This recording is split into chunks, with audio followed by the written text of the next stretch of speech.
నమస్తే అండి. నా పేరు శివరామకృష్ణ. నేను రేంజ్ ఆఫీసర్గా కన్నాపురం రేంజ్లో డిసెంబర్ 11వ తారీఖున అపాయింట్ అయ్యే ట్రాన్స్ఫర్ అయ్యి జాయిన్ అవ్వడం జరిగింది. ప్రధానంగా కన్నాపురం రేంజ్లో ఉన్న సమస్యలు, మొదటి సమస్య ఫ్యూయల్ వుడ్ ఎక్స్ట్రాక్షన్. అంటే ఫ్యూయల్ వుడ్ని అడవుల నుంచి తరలించి బేరంలో వాడతారు. రెండవది అడవుల నుంచి కలపని అక్రమంగా రవాణా చేయడం. మూడవది బ్యాంబు మొలకల కర్ర కోసం బేరంలకి మరియు ఏదైనా ఆర్టికల్స్ తయారు చేయడానికి వేరే వేరే రకాలుగా వేరే పర్మిషన్ లేకుండా తీసుకెళ్ళి 3 రకాలైన వీటిని అరికట్టాలని చెప్పేసి మొట్టమొదటిగా చూడడం జరిగింది. అదే క్రమంలో దాదాపు 40 రోజుల నుంచి తీవ్రంగా సిబ్బందిని యాక్టివ్ చేసి పనిచేయడం జరిగింది. సో దీనిలో భాగంగా సుమారు 15 వెహికల్స్ని సీజ్ చేశాము. సో బేరంలో అటవీ సంపదను అక్రమంగా ఉపయోగించుకోకుండా ఉండడానికి చర్యలు తీసుకుంటున్నాము. దానిలో భాగంగా ఐటీసీ రీజనల్ మేనేజర్ గారికి నివేదించాము. వారు వచ్చిన తదుపరి సమాచారాన్ని బట్టి రైతులకి ఎడ్యుకేట్ చేసి ఈ విధంగా అటవీ సంపదని పర్మిషన్ లేకుండా ఉపయోగించడం అనేది నేరం అనే విషయాన్ని వారికి తెలియజేసి, సో ఆ రకంగా వారికి అవేర్నెస్ తీసుకొద్దాం అనుకుంటున్నాము. అతిక్రమించిన వారిని చర్యలు కూడా ఉపయోగించాలనుకుంటున్నాము.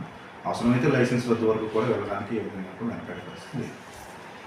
అండ్ రెండోది స్మగ్లింగ్ యాక్టివిటీని కంట్రోల్ చేయడానికి సిబ్బందికి కంటిన్యూస్గా నైట్ పెట్రోలింగ్ అరేంజ్ చేసాం. సిబ్బంది ప్రతిరోజు అడవిలో తిరిగే విధంగా కంపల్సరీ చేసాము. ప్రతి ఒక్కరు కూడా ఇప్పుడు అడవిలో తిరగడం, వారి డ్యూటీ క్లియర్గా చేయడం, నిబద్ధతతో అంకిత భావంతో కన్నాపురం రేంజ్ స్టాఫ్ ఈరోజు పనిచేసే పరిస్థితి వచ్చింది.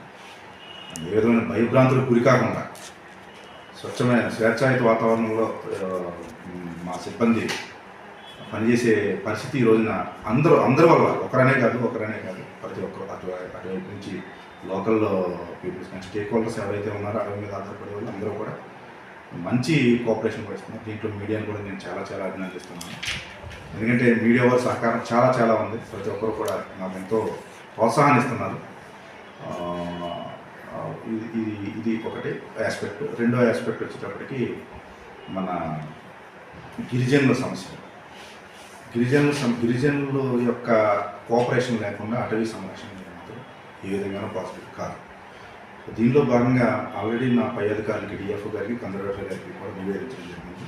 విఎస్ఎస్ వారి ద్వారా జరిగిన పనుల్లో వారికి వచ్చే భాగస్వామ్యం ఏదైతే ఉందో దాన్ని విధిగా సరైన సమయంలో వారికి అందించే విధంగా చర్యలు తీసుకోమని కన్జర్వేటర్ గారు తెలిపి ఉన్నారు. ఆ రకంగా మేము దాని మీద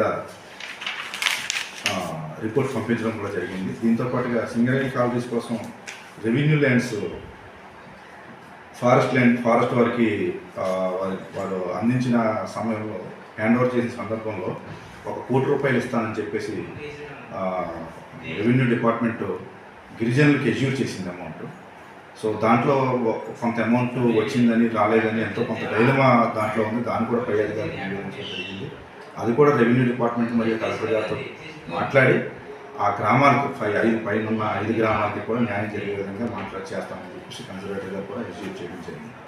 ఈ విధంగా పై అధికారుల యొక్క సహకారంతో అండ్ అడవి మీద ఆధారపడి అడవిని ప్రేమించే అన్ని రకాలైన మన ప్రేమికుల సహకారంతో మరియు సిబ్బంది సహకారంతో ఈరోజు కన్నాపురం రేంజ్లో పర్యావరణాన్ని, అడవిని కాపాడటానికి మేము కృతనిశ్చయంతో పనిచేయడానికి వీలు కలిగించాం. Thank you sir. మినిస్టర్ గారు కూడా ఏదో ప్రత్యేక దృష్టి పెట్టినట్టున్నారు.